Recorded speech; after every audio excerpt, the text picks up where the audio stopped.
দেশের বিভিন্ন জায়গার আরও কিছু খবর নিয়ে এখন একটি ডেস্ক রিপোর্ট। দুদিনব্যাপী ক্যান্সার থেরাপি ও প্যালিয়েটিভ কেয়ার বিষয়ক আন্তর্জাতিক সম্মেলন শুরু হয়েছে টাঙ্গাইলে। কুমুদিনী কমপ্লেক্সে সম্মেলনের উদ্বোধন করেন স্বাস্থ্য প্রতিমন্ত্রী ডাক্তার রোকেয়া সুলতানা। সম্মেলনে বিদেশি বিশেষজ্ঞ সহ দেশের শতাধিক ডাক্তার অংশ নেন।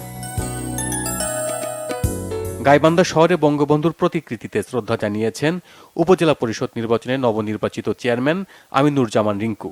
এ সময় তার সাথে ছিলেন দলের নেতাকর্মী ও সমর্থকরা। ফরিদপুরে মন্দিরের আগুনের ঘটনায় দুই ভাইকে হত্যায় জড়িতদের বিশেষ ট্রাইব্যুনালে বিচারের দাবি জানিয়েছেন খুলনা জেলা ইমাম পরিষদ। স্থানীয় প্রেস ক্লাবে সংবাদ সম্মেলনে ইসকনকে দোষারোপ করে তারা এসব কথা বলেন। এ সময় পরিষদের সাধারণ সম্পাদক মাওলানা গোলাম কিবরিয়া সহ বিভিন্ন পর্যায়ের নেতারা উপস্থিত ছিলেন। বাংলাদেশ শিক্ষক সমিতির ত্রিবার্ষিক সম্মেলন হয়েছে ঝালকাঠিতে।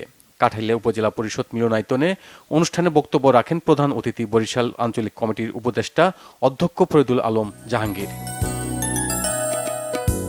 3 দিনের মোবাইল জার্নালিজম কর্মশালা শুরু হয়েছে জয়পুরহাটে। সদর উপজেলা আবু কাশেম মিলনায়তনে কর্মশালার শুভ উদ্বোধন করেন উপজেলা চেয়ারম্যান SM সোলেমান আলী। আন্তর্জাতিক প্রাণ বৈচিত্র্য দিবস উপলক্ষে জলধারা ও পাখির অভয়াশ্রম রক্ষার দাবিতে মানববন্ধন হয়েছে সাতক্ষীরায়। স্থানীয় প্রেস ক্লাবের সামনে বেসরকারি গবেষণা প্রতিষ্ঠান বার্ষিক শিক্ষা সংস্কৃতি ও বৈচিত্র্য রক্ষার টিম এই কর্মসূচির আয়োজন করে। উত্তম কৃষি চর্চা নিয়ে কৃষকদের প্রশিক্ষণ হয়েছে গোপালগঞ্জে। সদর উপজেলা পরিষদে আয়োজিত অনুষ্ঠানে বক্তব্য রাখেন প্রকল্পের মনিটরিং কর্মকর্তা হাফিজ হাসান। নাজমুল নিশান, বাংলা ভিশন, নিউজ ডেস্ক।